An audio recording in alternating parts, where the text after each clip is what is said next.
अस्सलाम वालेकुम। आप देख रहे हैं एजेंडा पाकिस्तान और मैं हूं मोहम्मद ज़फ़ीर। आज हम बात करेंगे इस वक्त मुल्क की सूरत हाल। अगर हम दाखिली सूरत हाल की ख़ास तौर पर बात करें तो मुल्क भर में इस वक्त इंतशार है और इस इंतशार की वजह बनी TLP पर पाबंदी। और वो पाबंदी इस वक्त चूँकि हुकूमत और TLP के दरमियान मुज़ाकरात भी हो रहे हैं, ये मामला ख़राब हुआ क्यों है और इसके पस पर्दा हक़ाइक़ क्या हैं, इन तमाम चीज़ों पे बात करेंगे। और मुल्क की सियासत में इस वक्त हलचल है और इस इशू को आलमी तनाज़ुर में अगर देखा जाए तो पाकिस्तान के लिए ये एक बदनामी का बायस बन रहा है। पहले ही FATF की बहुत कड़ी शराइत हैं और यही वजह है कि IMF का जो प्लान है वो स्टेट बैंक भी इस वक्त जो उसकी पॉलिसीज़ आई और ऑर्डिनेंस पास करना पड़ा हुकूमत पाकिस्तान को। ये वो इश्यूज़ हैं जिसकी वजह से पाकिस्तान इंटरनेशनल इदारों के दबाव में है और मज़ीद इस तरह के इक़दाम पाकिस्तान को और मुश्किल में धकेल सकते हैं। और इसके साथ साथ वज़ीर दाखिला शेख रशीद की पॉलिसी क्या होनी चाहिए थी और क्या है, इस पे भी बात करेंगे। मुल्क भर में मुज़ाहरे जारी हैं और अब तक चूँकि जो हलाकतें थी उसकी वजह से गम व गुस्सा था आम आवाम में भी और इसको कंट्रोल करने की कोशिश की जा रही है। अब देखना ये है कि क्या हमारे इदारे जो हैं वो इसको कंट्रोल कर पाते हैं या नहीं। और इस वक्त तमाम सियासी जमातें जो हैं वो हुकूमत के ख़िलाफ़ नज़र आ रही हैं और हुकूमत क्यों गलतियाँ करती है। और हमने देखा कि जब पानी सर से गुज़र जाता है तब मुज़ाकरात की तरफ आते हैं। यही वो काम था जो आपने पिछले हफ्ते करना था, लेकिन आपने देर कर दी और गलती भी की और गलती के बाद फिर आप दोबारा टेबल पर भी बैठे हैं। इन तमाम इश्यूज़ पर बात करेंगे। हमारे साथ मौजूद हैं मेजर रिटायर्ड नदीम शेख साहब। आप सीनियर दिफाई तज़कियाकार भी हैं, आप सोशल एक्टिविस्ट हैं, एजुकेशनिस्ट हैं और अमूमन आप इनको TV चैनल्स पे देखते हैं तज़किये और तबसरे करते हुए। बहुत शुक्रिया, खुशामदीद कहता हूँ। शेख साहब, किस तरह देखते हैं ख़ास तौर पे इस वक्त जो मुल्क की सूरत हाल है, दाखिली सूरत हाल बहुत ज़्यादा ख़राब है, मिस हैंडल ये मामला हुआ क्यों है और बहुत पहले इसको हल हो जाना चाहिए था, अभी तक मामला जो है वो सुलझा कर नहीं दे रहे, तो वजह क्या है? देखिए, ये बेसिकली मामला ज़्यादा जो उलझा और इसकी जो ग्रेविटी एकदम से जो बढ़ गई और मुल्क में एकदम एक इंतशार किसी कैफियत हो गई, उसको असल में हुकूमत ने पहले से फोर्स ही नहीं किया, ना ही उसको प्रॉपर्ली एस्टिमेट कर पाए।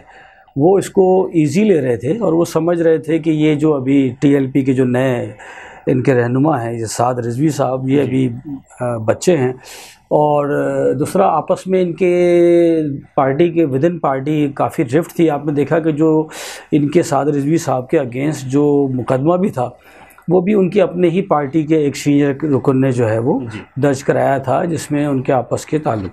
तो गवर्नमेंट ने यही सोचा था कि ये दोनों आपस में एक पार्टी के अंदर विद इन 2 पार्टीज़ हैं, उन्होंने इसको ईजी लिया और उनके कहने पे इन्होंने आँख बंद करके उनको अरेस्ट कर लिया। उन्हें ये आइडिया नहीं था इस रिएक्शन का कि इस अरेस्ट से जो रिएक्शन आएगा वो क्या होगा। और वही बात थी कि शुरू में ये एक मुकदमा बाजी के हद तक था, जो कि बाद में एकदम ये कन्वर्ट हो गया और इसको जो है वो उन्होंने जो ये रिलीजियस पार्टियां हैं ये उसको मजहबी डायरेक्शन में ले गई। ठीक। और इसकी वजह से ये इतना बढ़ गया।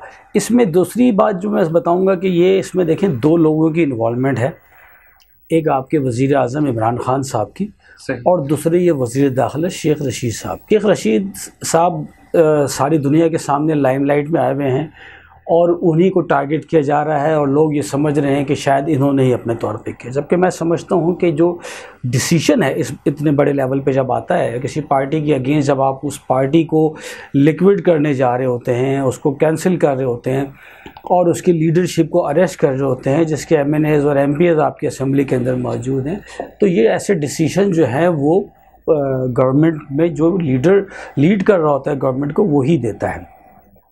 और शेख रशीद साहब का ऐसा लेवल भी नहीं है। तो ये डिसीजन तो आया है प्राइम मिनिस्टर की तरफ से और प्राइम मिनिस्टर की तरफ से मसला ये है कि ये डिसीजन जो आप कह रहे हैं ठीक है, समरी तो अप्रूवल तो नीचे से गया है, अप्रूवल होने के लिए तो समरी तो नीचे से गई है कि आपने इसको बंद करना है। पंजाब के वज़ीर दाखिला ने ये कहा कि ये कालानम तंजीम है, फिर इस पर आपके शेख रशीद साहब ने इसको इंडोज किया और वो समरी वज़ीर-ए-आज़म तक पहुँची। वो सियासी जमात जिसने तीसरी बड़ी सियासी जमात है, 25 लाख वोट लिए, उसके MPs MNAs हैं, तो उसको आप रातों रात कैसे कालानम करार दे सकते हैं? और फिर ठीक 2 साल पहले पीछे अगर आप चले जाएँ तो आप उनके साथ बैठ के नारे लगा रहे थे और आज वो कालादम हो गई, उनके पास ना हथियार है ना कुछ है, तो कैसे ये फ्रांस?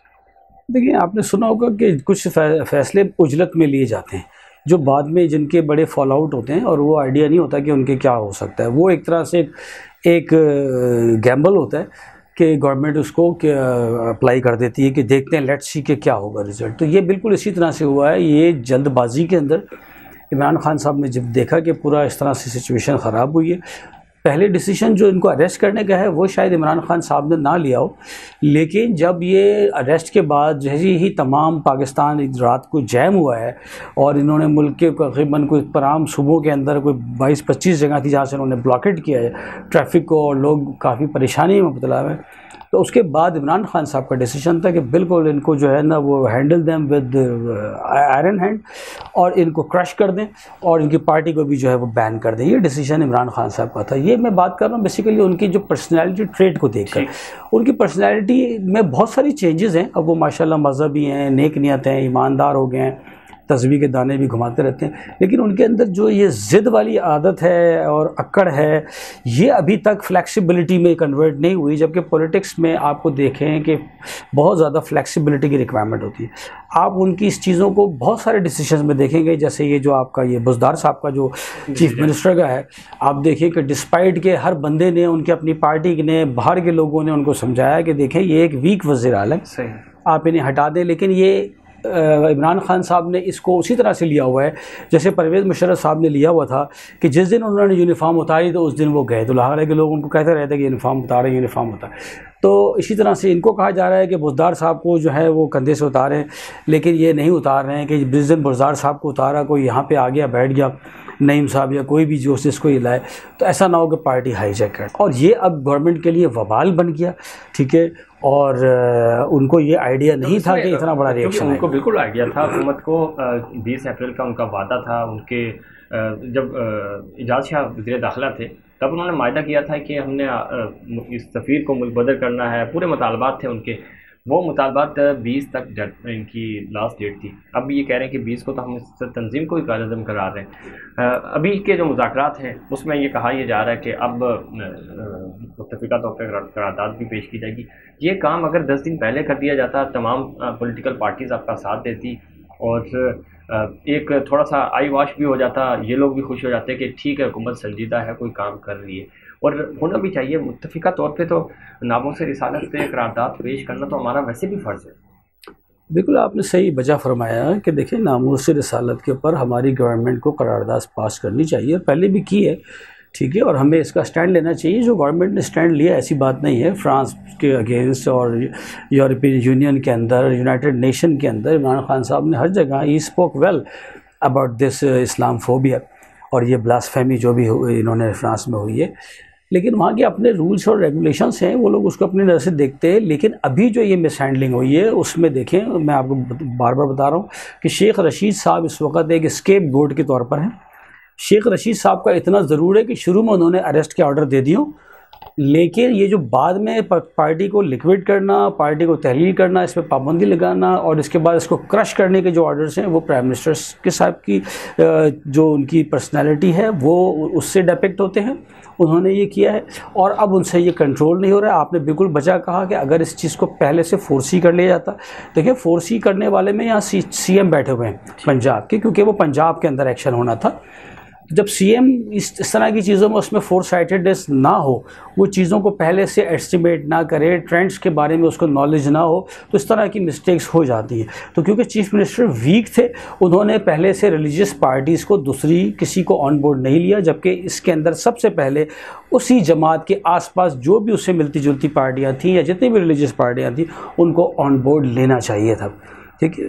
उन्होंने सिर्फ एक जो मिनिस्टर हैं आपके ये नूरुल क़ादरी साहब और उनकी बात के ऊपर जो है कि बस वो संभाल लेंगे और ये डिसीजन ले लिया और इन्होंने इसको ईजी लिया ठीक है, जबकि वो उस बात से ये बेखबर रहे कि देखिए आवाम के जज्बात हमारे मुल्क में। माजी में भी हमने देखा लाल मस्जिद परवेज़ मुशर्रफ साहब के जाने का सबब बनी।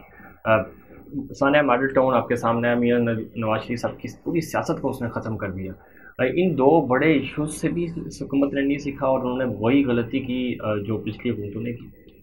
असल में ये क्योंकि अपने आप को एक पेज पर समझते हैं इस्टेब्लिशमेंट के साथ, इसलिए ये थोड़ा सा इन्होंने अपनी पावर्स को ओवर एस्टिमेट कर लिए। और बिल्कुल आपने वजह फरमाया कि देखिए लाल मस्जिद का भी जो डिसीजन था, चाहे उसमें किसी को भी बाद में ब्लेम करें, एक शख्सियत की वजह से, यानी परवेज़ मुशर्रफ साहब की अपनी ज़ाती शख्सियत का बेसिकली उसके ऊपर वो इन्वॉल्वमेंट थी कि वो उन्होंने कहा बस ठीक है, हिट देम, ठीक है, टारगेट देम और हिट देम। तो यही यहाँ पे इमरान खान साहब की जो पर्सनालिटी का जो एक ख़ास ये है करैक्टरिस्टिक्स, उसने इस वक्त जो है इस डिसीजन को डोमिनेट किया और जिसकी वजह से ये डिसीजन गलत हुआ।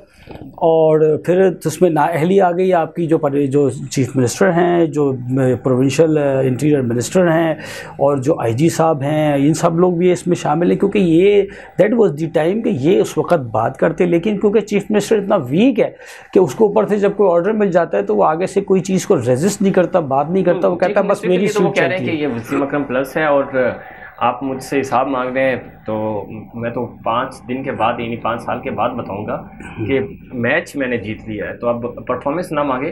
92 में भी मेरे पास वसीम अकरम जब आया था तो मेरी चॉइस थी वो, और उसने वर्ल्ड कप जितवाया था। तो वो ये कह रहे हैं कि 5 साल के बाद आप पंजाब देखिएगा कितना अच्छा होगा। देखिए अभी अब almost more than half time इसका गुजर चुका है, ठीक है। और मेरे ख्याल में अगर ये 60 ओवर का मैच है तो 30-35 ओवर तो इस वक्त हो चुके हैं। तो बाकी ओवर्स में आप क्या कर लेंगे, ठीक है। अभी तक देखिए कोई भी चीज़ संभली हुई आपको नज़र नहीं आई गवर्नमेंट की। और इस तरह के अगर ब्लंडर्स करेंगे तो ये तो आप उल्टा और माइनस में चले जाएंगे। इसके वजह इस टाइम पे तो आपको आगे के लिए पॉजिटिविटी शो करनी चाहिए, फ्लेक्सिबिलिटी शो करनी चाहिए। इस वक्त कोई लूज बॉल नहीं देने का टाइम था। बिल्कुल ठीक आप कह रहे हैं। और ये वो वक्त था कि थोड़ा सा आप संभल सकते थे। IMF का बड़ा प्रेशर है आपके ऊपर पहले से ही। FATF बहुत ज़्यादा पाबंदियाँ लगा रहा है और रियल स्टेट का जो बिज़नेस है वो भी डिस्टर्ब हो रहा है, उस पर भी पाबंदियाँ आ गई हैं। वैसे भी अब बाहर से पैसा मंगाने पे आपको पाबंदी, हर तरह की पाबंदी आप पे लग रही है। उसमें जलती पर तेल का काम किया इस प्रोटेस्ट ने। और अब जो है वो जो वीडियोस वायरल हो रही हैं, जो कंटेंट जा रहा है, जो इंटरनेशनली हमारा इमेज बन रहा है, तो आपको नहीं लगता कि हम और ज़्यादा अपनी इकॉनमी को सीधा करने के बजाय और मुश्किल में डाल रहे हैं? देखिए बहुत ज़्यादा इस वक्त पूरे वेस्ट में और बाहर फॉरेन कंट्रीज़ में जो आपका इमेज जा रहा है इस क्राइसिस की वजह, इट्स वेरी हाईली नेगेटिव। देखें इसमें इसी वक्त गवर्नमेंट को फौरी तौर पर जितनी ये बड़ी रिलीजियस पार्टीज़ हैं, ख़ास तौर पे जमात इस्लामी को ऑन बोर्ड लेना चाहिए और इस पार्टी के साथ डायरेक्ट भी मुज़ाकरात अगर कर सकते हैं तो डायरेक्ट मुज़ाकरात करनी चाहिए। मैं समझता हूँ उसके अंदर बहुत सारे ऐसे लोग बैठे जो बिल्कुल मुज़ाकरात करेंगे, पहले भी किए, और उनको ये रियलाइज़ करना चाहिए। डैमेज कैसे कंट्रोल होगा? डैमेज हो चुका है, जो चीज़ें होनी थी वो हो गई। आज मुज़ाकरात हो रहे हैं, दूसरा राउंड चल रहा है, मुज़ाकरात होते रहेंगे। लेकिन ये जो बंदे मरे हैं और उसकी वजह से जो पूरी दुनिया में एक जगहसाई हुई, तो इसका देखिए जो चीज़ हो गई उसके लिए तो ज़बीर साहब मैं कहूँगा वो अभी कुछ नहीं हो सकता। शेख रशीद साहब के खाते में हमेशा के लिए आ गई। आप समझते हैं इमरान खान के जाने की वजह ये गलती बनेगी? बिल्कुल बन जाएगी और उन्हें स्केपगोट बनाया जाएगा। हो सकता है कि जो इमरान खान साहब की वो जो ज़िद वाली पर्सनैलिटी कैरेक्टरिस्टिक्स है उसकी वजह से शायद वो उसको रखें कि जी मेरी ज़िद है मैं तो उसको रखूँगा डिस्पाइट। लेकिन वैसे ये अब रहने की पोजीशन में नहीं, ख़ासतौर पे इंटीरियर की मिनिस्ट्री की पोजीशन पर इनका रहना बहुत मुश्किल हो जाएगा अनलेस एंड अनटिल कि ये उनके ही जो उलमा हैं वो उनके लिए हक़ में कोई फतवे दे दें कि भाई इन्होंने ये ऐसे नहीं है और इनकी गलती नहीं थी और इन्होंने ये मिसअंडरस्टैंडिंग हुई, तब तो ये शायद, अदरवाइज़ इनके ऊपर अब धब्बा लग चुका है। अच्छा अभी क्या आपको लगता है, एक तो अगर जिस तरह खान साहब ने जनरल असम्बली में तकरीर की थी उसकी वजह से बड़ा अच्छा इमेज बना था और मजहबी तबके ने बड़ा पसंद किया था ख़ास तौर पर खान साहब को। अभी अगर करारदाद मंजूर हो जाती है और जो कि हो जाएगी मुत्तफ़िका तौर पर, और उसके बाद अगर ये स्टैंड ले लेते हैं इंटरनेशनली, सफ़ीर को मुतबदल कर लेते हैं, कोई SOPs बन जाती हैं इस पर, आपको लगता है कि ये जो हमारा ये जो प्रेशर है इस वक्त ख़ास तौर पे मजहबी तंजीमों की तरफ से, तो वो ओवरकम हो जाएगा? देखिए हम किसी भी तरह से इस पोजीशन में नहीं हैं कि कोई भी ऐसी चीज़ एक्शन कर सके जो फ्रांस की, जैसे आप कह रहे हैं कि इनके सफ़ीर को यहाँ से वापस भेज दे, सवाल ही नहीं पैदा होता। गवर्नमेंट इसको अफोर्ड ही नहीं कर सकती। प्रोटेस्ट तो अफोर्ड कर सकती है, प्रोटेस्ट आप बिल्कुल, हाँ, जैसे आपने कहा कि करारदाद पास कर सकते हैं आप अपने सफ़ीर को बुला के उसको लेटर दे सकते हैं, ठीक है, लेटर ऑफ डिसकंटेंट है, या इस तरह की चीज़ें आप कर सकते हैं। आप अपनी स्पीचेस कर सकते हैं, ठीक है, मैसेज भेज सकते हैं, ट्वीट कर सकते हैं, वो सब अपनी जगह है। लेकिन जो इस तरह के इनके मुतालबे हैं, ये जो मुतालबा था कि जी फ्रांस के सफ़ीर को, ये पॉसिबल नहीं है पाकिस्तान जैसे कंट्री के लिए, ये सबको रियलाइज़ करना चाहिए। बिल्कुल है, वो यूरोपीय यूनियन का हिस्सा है। जो टाइम लिया था वो इसी वजह से लिया था कि हम कानून साजी करेंगे। इसका एक पूरा मेथड है जो कि इनका जो डेलीगेशन था उसको इन्होंने समझा के, हुकूमतों ने समझा के भेजा था कि ऐसे नहीं होता कि हम रात में जाएँ उनको कहें कि सुबह मुल्क छोड़ के चले जाएँ। हम उसकी कानून साजी कर रहे हैं और तरीके से इनको भेजेंगे, और जो कि अच्छा टैक्टिस था इनका, लेकिन उस टैक्टिस को इन्होंने ख़राब कर दिया। अब मज़ीद अगर ये टाइम मांगेंगे मजहबी तंजीमों से कि हम ठीक है अगले 10 दिन में भेज देंगे, तो 10 दिन के बाद ये कैसे भेज सकेंगे? नहीं, ये कभी भी ऐसी कमिटमेंट अब नहीं करेंगे। वो तो इन्होंने इस वजह से की थी, वो एक टैक्टफुल मूव थी, ये गवर्नमेंट को पता था उस वक्त भी, अब भी अच्छी तरह पता, अब भी नहीं कर सकती, ना ही ऐसी कोई मूव होगी, आप लिख लें कहीं पे। हाँ, ये ज़रूर है कि अब जो है वो TLP के साथ मुज़ाकरात करेंगे ये, ठीक है, मुज़ाकरात में उन्हें कुछ लिवरेज देंगे, उनको कुछ गुंजाइश देंगे कि ठीक है आपको ये है और ये कर देते हैं, हम उसके इन ल्यू ऑफ दैट हम ये कर देते हैं, हम करारदाद पास कर देते हैं, हम ट्वीट कर देते हैं, हम बात करेंगे, हम अगले यूनाइटेड नेशन काउंसिल के इजलास के अंदर इस तरह की बात करेंगे, हम इसको UNO में ले जाएंगे, थिंग्स लाइक दैट, ठीक है, हम इसको यूरोपीय यूनियन पर उठाएंगे। लेकिन जो डैमेज आपने बिल्कुल सही कहा, जो हो गया है वो बहुत है, लेकिन अभी भी टाइम है कि इसको फौरी तौर पर एग्जॉस्ट किया जाए, ठीक है, एक्सटिंग्विश किया जाए, और ये जो इस तरह की जो मूव्स चल रही हैं इनको फिनिश किया जाए, टर्मिनेट किया जाए। आपको लगता है सर TLP कालअदम करार दी गई, नोटिफिकेशन जारी हो गया, इस पे अमल हो सकेगा या ये फैसला भी बैकबाउंस करेगा? बिल्कुल नहीं होगा इसके ऊपर अमल, और यही डील होगी कि ठीक है आप काम करें, ठीक है, आपको काम करने की इजाज़त है, आपको और फैसिलिटीज़ चाहिए वो मिल सकती है। तो गवर्नमेंट बिल्कुल भी इसको अब इस पोजीशन में नहीं है, जिस लिहाज से ये अब ये उठ गया है मामला, तो मैं नहीं समझता कि ये TLP को ये अब जो है ये प्रोहिबिट करेंगे पाकिस्तान के अंदर। ठीक है, आखिर में क्या पैगाम देना चाहेंगे, और ख़ासतौर पे वो नाज़रीन जो पाकिस्तान से बाहर आपको सुन रहे हैं, देख रहे हैं, पाकिस्तान इस वक्त चूँकि दाखिली तौर पे इंतशार का शिकार है और ये हुकूमत की गलती की वजह से है, अदरवाइज़ चीज़ें बहुत सेटल्ड हैं, आप क्या पैगाम देना चाहेंगे? देखिए, हम दाखिली तौर पर कभी भी उस तरह इंतशार का शिकार नहीं रहे, अल्हम्दुलिल्लाह। ये छोटे मोटे प्रोसेशंस और ये सब चलते रहते हैं, आपने देखा मुल्क चलता रहता। मुल्क जो इस वक्त सबसे ज़्यादा, जो मुल्क का सबसे बड़ा प्रॉब्लम है वो है इकॉनमी, ठीक है। हाँ, इंतशार के लिए जो चीज़ें होती हैं, जो इंग्रेडिएंट्स होते हैं, उसमें जो सबसे मेन इंग्रेडिएंट था वो महंगाई है, उसको गवर्नमेंट को कंट्रोल करना चाहिए। बाकी गवर्नमेंट को सिर्फ फोकस करना चाहिए इकॉनमी पे। आपकी इकॉनमी को क्रश करने के लिए, उसको डैमेज करने के लिए बहुत सारी ऐसी चीज़ें हैं, जैसे आपने FATF का नाम लिया, IMF का नाम लिया। देखिए, IMF कभी भी आपको रिफ्यूज़ नहीं करती लोन। IMF तो चाहती है कि आप आएँ और उनके जो उसमें है ट्रैप में वो फंसें, आपको थोड़ा दें, कभी कम करें, कभी ज़्यादा दें। वो ये ज़रूर करते हैं कि कम कर देंगे, कभी नहीं देंगे, डिले दे देंगे, पॉज दे देंगे, but they always give you, ठीक है, बिकॉज वो उनको पता है कि जितना ज़्यादा इस ट्रैप में हमारे पास आएंगे ये फंसेंगे। तो पाकिस्तान को इन ट्रैप से निकलना है, FATF से निकलना है। अपना जो इमेज है, पोस्चर है जो फॉरेन कंट्रीज़ के लिए, उसको बहुत इनको सेक्युलर टाइप उसको बनाना पड़ेगा, उसको सॉफ्ट इमेज बनाना पड़ेगा।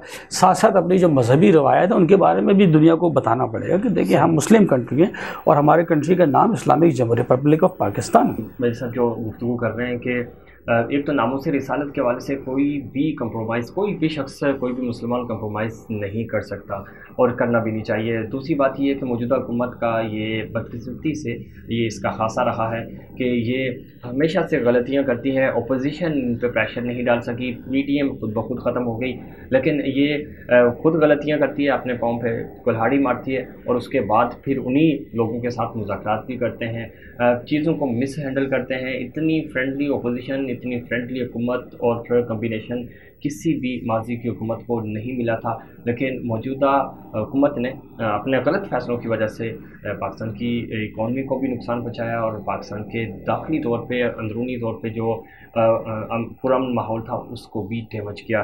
बहुत शुक्रिया मेजर रिटायर्ड नदीम शेख साहब आपका। और नाज़रीन, गुफ्तगू आपने सुनी मेजर साहब की, और इनकी गुफ्तगू से आप कितना मुत्तफ़िक हैं, हमें आपके फीडबैक का रहेगा इंतज़ार। मुझे और एजेंडा पाकिस्तान की पूरी टीम को दीजिए इजाज़त। अल्लाह रखने के बाद।